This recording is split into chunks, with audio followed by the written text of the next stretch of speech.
Hi, I'm Steve Follis. Welcome. I'm with Church Insurance Agency. I have been for 26 years now, and I'm going to go through disaster prep, at least the early stages of this. Most of this presentation is part of our insurance basics handbook. It's a reference book. You can find, I'm going to ask my colleague Paul to put it in the chat. It's at churchinsurance.org. There it is. It's an interactive ebook where you can click on whatever topic you're interested in. It will take you right to an explanation of the coverage and just a safety checklist, things you can go through to make the event a little bit safer. Next slide, please. So church insurance companies, really our mission has not changed at all since we were incorporated by J.P. Morgan back in 1929. The idea of church insurance is that the church will know the risk a little bit better than the marketplace that predominantly insures businesses that are, operating from 8 to 5. They have a number of vehicles on the road, a much bigger exposure to risk, and therefore charge a higher premium. There's also less moral hazard in terms of persons wanting to sue their church and make money off of the church assets, etc. And just a different way of insuring. And if you go to the next slide, I'll talk a little bit about that. I think we have our first polling question, Jermaine, if you want to go through that.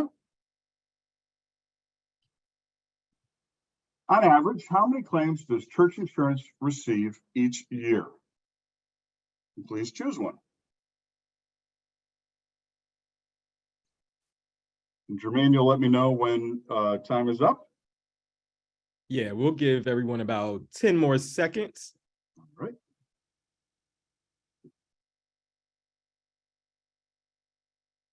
All right, and 3, 2, 1, the poll is ending. And the unfortunate answer is 1,800. Oh, we were pretty close. So you see the level of activity. It's one of those things where pre-pandemic, we had really focused on loss control. I think we got it down, Paul, to maybe 1,600, and it spiked back up once we came back from pandemic. We will always work towards reducing that number, which obviously has an impact on premiums. So an overview of church insurance companies. We create a policy that is really diocesan-based. The property being held in the trust, and really the liability ascends to the diocese. If you have a significant event and a lawsuit, typically the diocese is named as well. So very high limits and broad protection is part of our program. And that broad insurance includes an understanding that we need to cover not just business partners and members, but volunteers as well. Most of the work of the church is done by volunteers. We broaden our policy to cover them. And specific church-specific coverages like pastoral counseling, for example, sexual misconduct liability, things that you would not find on a typical business owner's policy. We share the risk with our reinsurance partners. So we buy insurance. We take a certain amount of risk, and then we use places like Lloyd's of London for our catastrophe insurance. Swiss Re is a partner for over 2 decades that stands behind us on our property insurance. And on our liability, we use both General Re, which is a Berkshire Hathaway company. Again, very highly rated carriers that are behind us. And then we do a lot of risk management in the form of a walkthrough and a sit-down needs analysis. Since we got back on the road in April of last year, post-pandemic, we've done about 550 of these walkthroughs and sit-downs. We're going to talk to you a little bit about how do you handle monies. Do you have dual authentication to protect from cyber losses? How do you handle employee relations? Things like that. And then we're going to look at the physical plant. We're going to walk around the building. If we notice anything on the exterior, like, an unlocked window or an open window and a ladder underneath it, we're going to suggest that maybe we put the ladder away and lock it up so somebody can't get into the building. On the inside, we really, again, know what to look for. Is something padlocked from the outside, then we're going to suggest panic hardware on the door. Are the fire extinguishers charged? We know to go to the boiler room in my neck of the woods in the Adirondacks. It becomes storage sometimes. We want to make sure the paint thinner isn't in the boiler room or other flammables. And always the kitchen. We always look at the kitchen, look at the Ansel system, make sure it's been inspected. Is there a panic button? Where is it? Is it hidden behind a door? Maybe we ought to move it so somebody can find it. Age appropriate chairs and things in the ed unit. If you've got a toddler room, for example, we'll have recommendations to make it a safer place to worship. And then the next slide, please. And we're going to just talk a little bit. Paul's going to get into the specifics of some of the types of losses. This is just a general talk about different events. It's not always hurricanes, right? There's fires, tornadoes, freeze events, you name it. And, you know, we'll talk a little bit about the checklist. So you've got an inventory of all the church contents. Let's put it out on the cloud, right? Let's not have it in the, you know, the assistant's desk on site. It might be in a fireproof container, but is it a waterproof container? Will you lose some of your valuable records in the flood, even though you would save them from fire? So just some things to think about, the different ways to protect yourself. Probably the biggest issue is to identify the person responsible for the action. Okay, so that's a lot of our job, is going out when we do our walkthroughs. We see the orange cone. We ask how long the orange cone has been there. You tell me 2 years. I say, all right, let's find somebody like Kevin and we'll assign it to Kevin. Kevin will fix whatever that orange cone is protecting you from. He'll fill in the pothole, cover the well, whatever that orange cone is there for. Okay, and we'll get rid of it. We'll toss that orange cone. When it comes to disaster prep, it's, you know, who's monitoring the weather, you know, and then who's putting together the plans. So when it comes to communication, for example, rector may feel that that's their job. Senior warden may feel that it's their job to communicate. Junior warden may feel it's their job. They're all communicating. You might be communicating with the media, with parishioners, but saying different things and confusing people. Who is the main person to contact? Who puts together the emergency kit? You know, is it the sexton? Is it the junior warden? If you're going to use your location as a shelter, is it just to serve the community in terms of handing out water bottles, right? Or is it actually you're going to provide overnight? You're going to provide meals? Who's in charge of all that? And what is the plan prior to the event? We will tell you that, you know, things like remediation, contracts, servicing the building and so forth. Contracts much less expensive before the storm than it is after the storm, right? So again, what is your preparation and who's in charge of it? Is it, you know, shutting off the gas and the water? We may assume that that's for your sexton to do or your junior warden, but let's make sure they know that that's their job and something that's on their checklist, you know, once the storm occurs. And with that, I think I'm going to turn it over to my colleague, Paul. Thank you, Steve. Hi, everybody. It's Paul Stevens. I am the Vice President and Field Manager of the Church Insurance Agency Corporation. Part of my responsibility involves identifying, developing, and bringing out to our clients risk management tools and solutions. Steve talked about a little bit of that. And Jermaine, we can go to the next slide. What I'd like to do first is let's do a poll. Jermaine?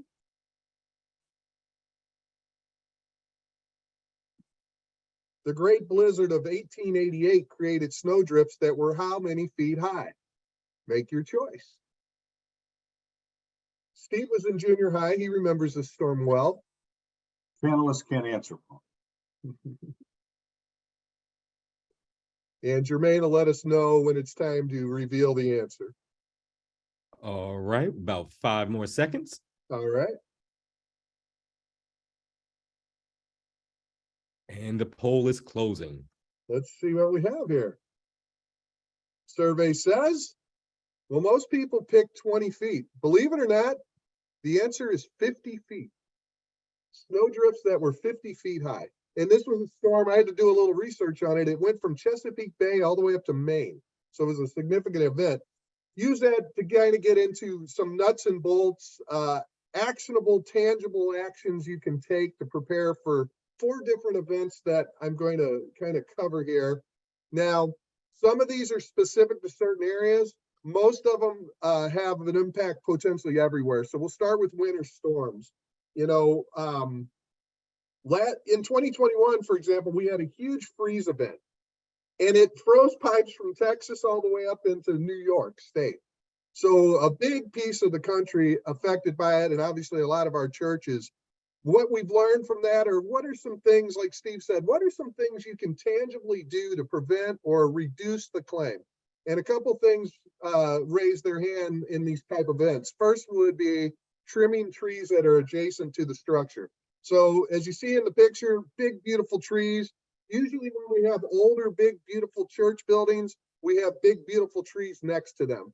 And while we love those trees aesthetically, we do need to spend some time maintaining them and keeping them off the building as best we can, so that when there's weight of ice and snow, hopefully they fall in the yard like this one did, as opposed to on the building itself. One of the things we learned in 2021 with the big freeze event was the pipes. Pipes were bursting all across the country. There's ways around that. It has to do with the insulation of the pipes. In some areas, a heat tape might be the answer. Again, this was a surprise. This stuff happened in Texas. It happened all the way up into New York State from a single event. But something to think about. Where are those pipes? Are they exposed to the elements? What can we do? Bring in a licensed plumber that can give you some answers as to how to prevent that by insulation. Cleaning the gutters. You know, we all know about that in our home lives. You know, if the gutter's full and it doesn't work, it doesn't drain, it gets cold, it freezes up. Now you have the ice dam, the weight of it, it starts to pull it off the building, can cause damage to the fascia, to the roof, and more serious beyond that. Now that goes right into the next one, you know, and there's certain parts of this country where folks are aware of this, and, you know, places like where I'm at in Nashville, we don't really think about removing snow from roofs. But I can tell you, my friends up in the Northeast, this is something they plan for and have to think about. So some folks need to think that way, and I'm sure they do. And if you're in those kind of areas where you might get a 50-foot drift, probably something to think about. Because what we see with the collapse is it's the weight of the ice and snow on the roof over time that creates the collapse. And those are serious losses. Some of the slip and fall stuff is, you know, inspect those walkways and the parking areas for ice. Look for downspouts that drain onto a walking area, because when it freezes out, if that downspouts draining right onto the sidewalk, you turn that into an ice rink, and folks can slip and fall and get seriously hurt. One of the other things that folks don't think about, that we learn about it through experience, is offer your location as a staging area for authorities. You'll see this recommendation in several of the slides that I speak to today, and we'll get to the reason why in a little bit, but so I'll leave you in suspense for a second. And Jermaine, we'll go to the next slide, and we'll start with a poll before we talk about convectional storms and tornadoes. How many tornadoes touch down in the United States each year?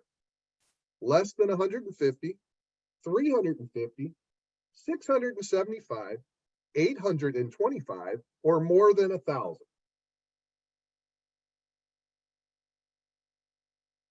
And Jermaine will give you a little time to respond to that, and then we'll see how we did. All right, 5 more seconds. All right. And I will end this poll. All right, Jermaine, survey says more than 1,000. Everybody, great answer. That is true. And it seems like more every year. So that is the answer. More than 1,000 tornadoes touch down in the U.S. on average every year. Tornadoes are interesting. They affect big pieces of this country. I grew up in St. Louis, Missouri. It used to be like Tornado Alley, and Tornado Alley meant something. It was a certain part of the country. But I think anybody today, you know, if you followed weather, if you're a weather nerd like me, you realize there's tornadoes everywhere, all the time. Sometimes you see them in January. Sometimes you see them in the summer. You always see them in the spring. But I like to talk about convectional storm. Doesn't have to be tornado. Hail is a big problem. Roof, big issue. Hail on a roof, lots of action. It's devastating the industry, the insurance industry. Some of you may realize that when there's any kind of hail in your neighborhood, you might have companies showing up at your door, showing you a picture of a cloud that was over your house 2 weeks ago, letting you know you had hail and that they'll help you with your roof. While these are great services these folks provide, ultimately what happens is it's leading the industry to a point where how do you insure roofs if every year everyone has a roof claim? Where's this coming from?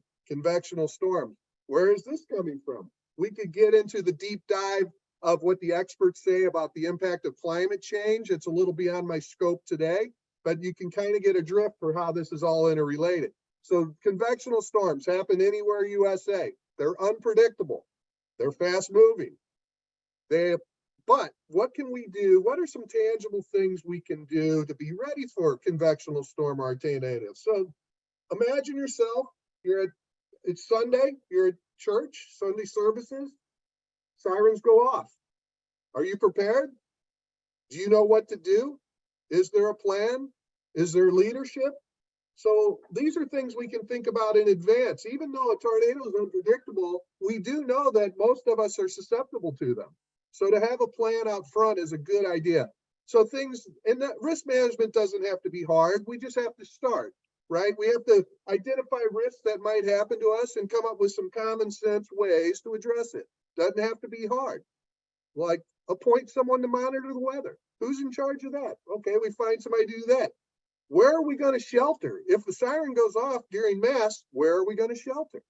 We need to know those answers. Congregation needs to know those answers. Are we maintaining adequate supplies in that shelter space? Do we have a flashlight, first aid kits, some water, maybe a little food, some blankets, things like that? And do we have the ability to alert people to take shelter immediately? And a lot of this can be handled through technology, with a text message to a group.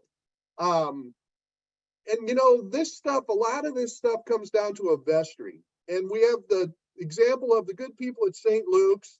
We had a Texas twister. They had extensive damage, so much so that they had to move into a temporary classroom and share space with another Episcopal school while their buildings were being repaired. They recovered very quickly thanks to the swift action and diligence of the church's vestry before, during, and after the loss. So even though it's unpredictable, we can do something to be ready and communicate what our plan is so that when it happens, we all know what we're doing. And Jermaine, we'll go to the next slide. And let's have another polling question. We're doing pretty good with these. What percentage of wildfires are started by humans? Less than 10%, 25%, 50%, 75%, or more than 90%? We'll give you a second to think about that.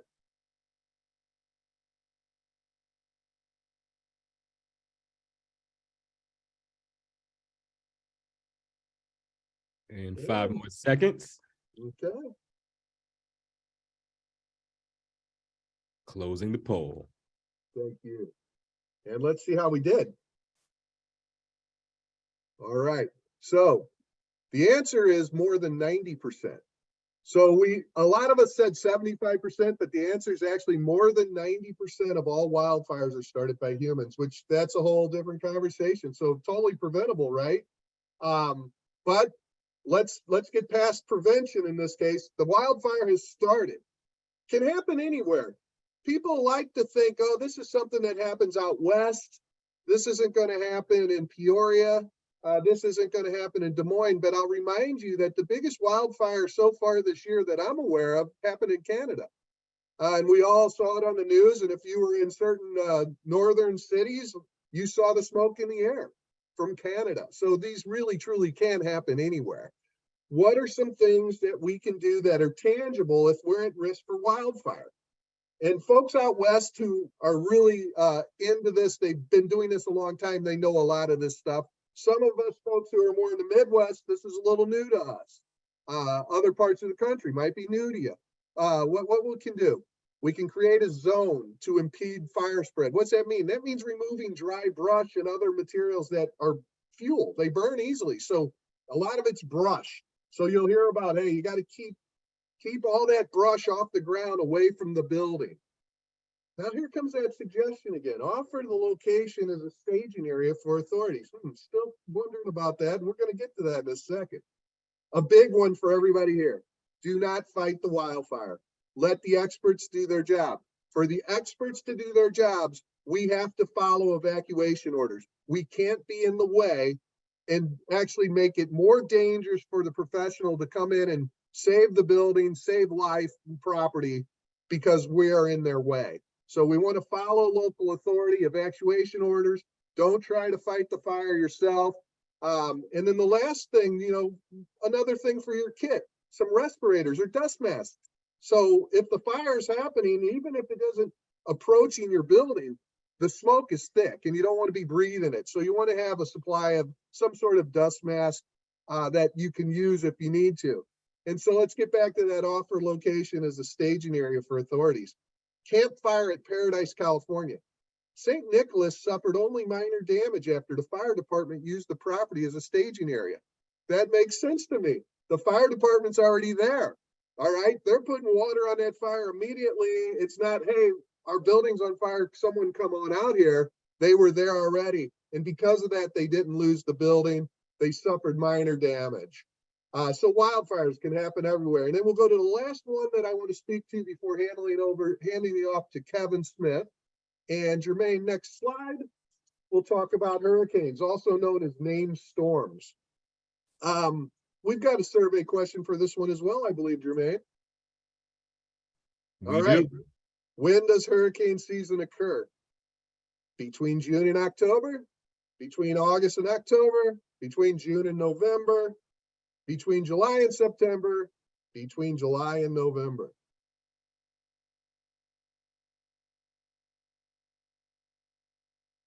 And the survey is closing soon.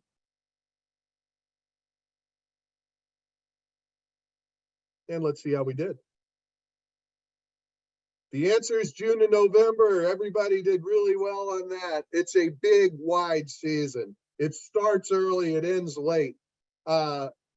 If you're in the business of insurance or you live in certain parts of the country, you realize that a lot of these things happen in months like late August, September. But we've seen them early, we've seen them late. Name storms, you say, that doesn't impact me here in Nashville, Tennessee, but it does because they come ashore and they dump a lot of rain.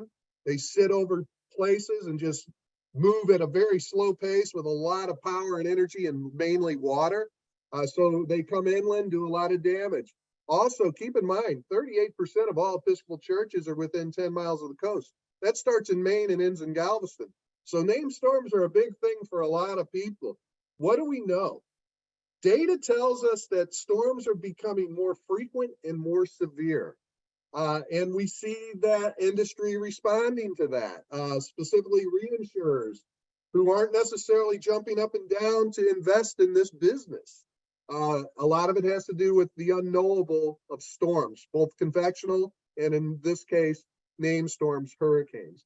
So what can we do to prepare? What are some tangible things we can do? Now, most of you folks, if I'm talking to a church that's on the coast, I can almost guarantee you they have a very robust disaster preparation plan. For those who don't, I can guarantee if you reach out to your diocese, they probably do. But let's think about everybody else. What about myself in Nashville, Tennessee? Should I be worried about named storm? To a certain degree, yeah, because what I said, they come on shore and they sit there. So things like utilize the sump pumps, check them regularly, waterproof the basement, install drains. A new big one that you see a lot, and people are even putting these in their homes, and this has to do with even the failure of a power grid, is installing a generator. It's pretty expensive, obviously, but it's a great thing. And some of these things will run for weeks. while you're waiting for the power to come back on. Make sure if you do that kind of investment, you don't put it in a place where it's going to be damaged by the flood. I always tell people about their HVAC systems too. Put them above the water line, because those things are going to go underwater. They're not going to work again. It's going to contribute to your claim. It's going to cost you money in your deductible. It's going to cost the company money. It's going to lead to higher premiums. So think about that as you plan. Designate someone to manage the generator. A lot of these are pretty smart where they automatically click on themselves. Some of them require some maintenance and someone to operate them. Offer a location as a staging area for authorities. Again, similar to what we see with wildfire. If you're staging area and you're helping authorities, you may end up getting folks. We've had situations where, for example, Kevin Smith, because he's on the ground there, is first on the scene. And the authorities get him to the Episcopal Church before anybody else gets to town. And a lot of that has to do with a reciprocal agreement where, hey, we're down here, we're ready. You need a place to stage. That's great. We support that. The church supports that as a community member. Last thing about stormy weather. The Gulf Coast saw 6 named storms in 2020. This is an interesting thing because this is specific to church insurance. It's really specific to this event. It's not something that is typical and not something that, you should always think, oh, that's the way it'll go. It was a unique situation. But we were able to treat those storms as one event with one deductible. So churches were literally getting hit, same church, by another storm within the same calendar year. So Kevin Smith and his team, Will Townsend and company, were able to help the churches in that way. Again, not real world, that's more church insurance world, something that we were glad to do. Hope we can do it in the future. But a lot of times it's very situational. So without further ado, we can segue to Kevin Smith, and he's the property claims manager. Go ahead, Kevin. Thanks, Paul. Good afternoon, everybody. My name is Kevin Smith. I'm the director of property claims. And what that means is I manage a team of 5 in-house claims adjusters. So Paul and Steve have done a good job of highlighting, what to do before the disaster hits, some ways to prepare, and try to prevent the damage and minimize the damage before it happens. But when it gets to my desk and my team's desks, that means the disaster has struck and it's time for us to do our jobs and help the churches, navigate mitigation, rebuild, the claims process, all that. So one of the things I wanted to do was kind of highlight one of the most recent disasters, which was Hurricane Ian. Jermaine, can you hit the next slide? So Hurricane Ian killed 160 people, and most of that was from the unexpected storm surge. Excuse me. If a lot of you guys follow the Weather Channel when these storms are coming, you'll see the cone of uncertainty. And what people need to realize is that cone is the uncertainty of the center of the path. That's not the cone of the potential impact. So that thing can move, hundreds of miles in a matter of days. And what happened with Ian, I think it was kind of projected to hit the Tampa Bay area, and a couple mile jog early in the day moved the center of that path over the Fort Myers, Punta Gorda area with a 12-foot plus storm surge that the area was not really ready for. A lot of Floridians take pride in not evacuating when the storms are coming, but that's not a good recipe when you've got a large storm surge. Some examples were areas like Sanibel, where we have St. Michael's and All Angels. We'll get into a video later on that, but they had over 5 feet of water in their building. The storm overall destroyed 5,000 homes, damaged another 30,000 homes. Reports that I've seen were over 90% of the roofs in this immediate area were damaged by the winds associated with Hurricane Ian. And because of that, it was the 3rd costliest hurricane in U.S. history, only preceded by Hurricane Andrew back in '92 and Katrina in 2005.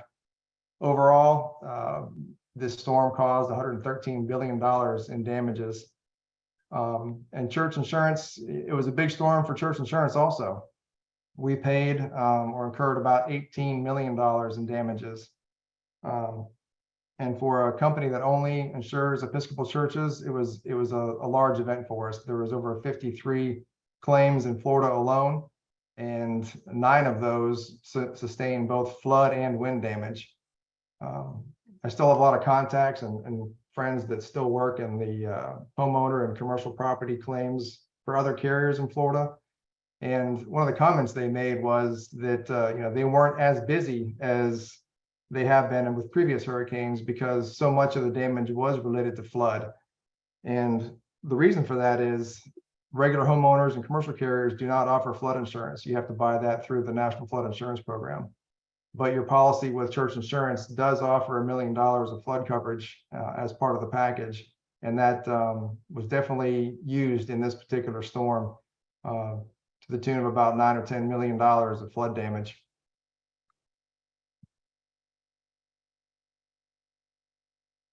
Jermaine, if you can go to the next slide, we've got a video I wanted to show. This was kind of our response to Hurricane Ian, specifically to St. Michael's and All Angels on Sanibel Island. You may notice that the video is kind of jumpy. That's due to some connectivity issues with the bandwidth pushing this out to so many people. So Jermaine, if you could hit play and we'll. So what we did here was the island of Sanibel is only accessible through one bridge, that bridge right there.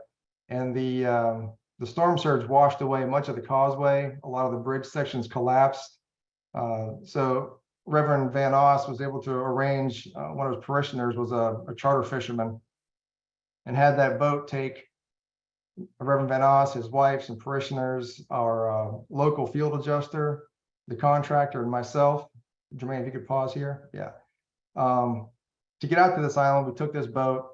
Because of the devastation on the island, there was no marinas, there was no docks to use. They basically had to pull this boat up to as close as possible to the beach. Everybody kind of got out and waded through the water and then walked about 1.5 miles to the center of the island where the church is located. And this is the devastation we saw when we got there. The wind had damaged the bell tower, had really done some damage to some other parts of the roof. But the biggest loss here was the storm surge. You can see the red door there. The water was over probably 5 feet high over that door, which is already 3 foot above grade. So here we are in the center of this island with about an 8-foot overhead of water. Everything in this area was gutted, completely gutted. The church was down to the studs. The parish hall, all the flooring, drywall was stripped down to the studs.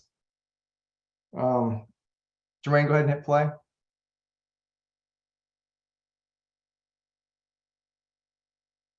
This just shows some of the devastation on the island itself. This is a little bit out of order, but this is my ride through Fort Myers, just showing the wind debris also in the area. The widespread, I've been handling property claims for over 20 years, and this is one of the worst storms in Florida that I've had worked in my career. Again, this is just a kind of a wide shot of Sanibel, which is a resort island. A lot of these are condos and resorts that were just completely devastated by the wind and the high storm surge. Next slide, please. So this is Reverend Van Oss. He had some kind words for us on our response. Part of that is, as we were talking before about the church's responsibility of preparing for the storm, we have to do the same thing. Throughout the year, we have relationships with vendors that could be local adjusters or contractors that will provide mitigation, which is the clean up, the dry out, the demo portion of the claim, or contractors that do the rebuild. We work with these vendors throughout the year to make sure that they're properly licensed, vetted, insured, provide quality work. And also the independent adjusters we rely on quite a bit to be our eyes and ears in the field. So when the storm's approaching, we need to make sure that both of these types of vendors are ready, properly staffed, have proper resources, and are staged in the areas where we think we're going to have the biggest impact from the storm. And it was a really success story this year with the vendors we used in our Ian response. We're highlighting St. Michael's and All Angels because of the unique nature of the access to the island and the bridge being out. the contractor, FP Restoration, actually had to charter a barge to get its equipment on the island. They had a semi-trailer full of fans and equipment and trucks, and took the 4-hour barge ride across the bay, unloaded, and got the necessary equipment onto the island to begin helping the church recover from the devastation from the flood and wind loss. This loss was in September. Within a few months, they had the property cleaned up and began restoring one of the buildings. So they have a church, a parish hall, offices, and a thrift shop. Steve's example of communicating a game plan worked well with this church. Their vestry decided that what they were going to do was focus on restoring the thrift shop first. That way they would have a building that they could actually worship from. And that was just turned over to the church this past weekend, actually. They had their first services on island again after the storm. And that was due to the good planning and the teamwork with the vestry and the contractor. So that'll allow them to have services back on the property while they continue to restore the church and the parish hall and the offices. I think that's it for my part of the presentation. I'm going to turn it back over to Steve. Thanks, Kevin.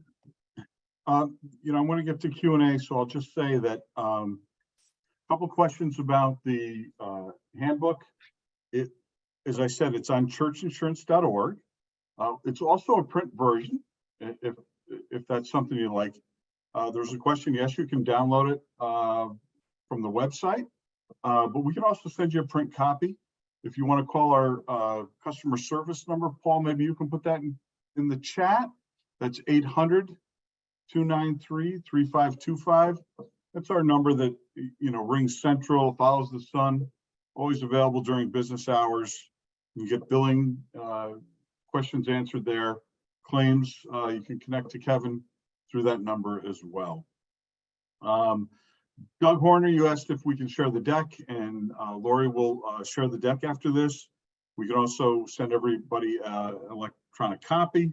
We do have a list. Somebody asked about the emergency kit. I know the guy that wrote the book. I think it's on page 126 and 127, Paul. But yeah, we have that. We'll also share that with all the attendees as well. Thank you. Thanks, everybody.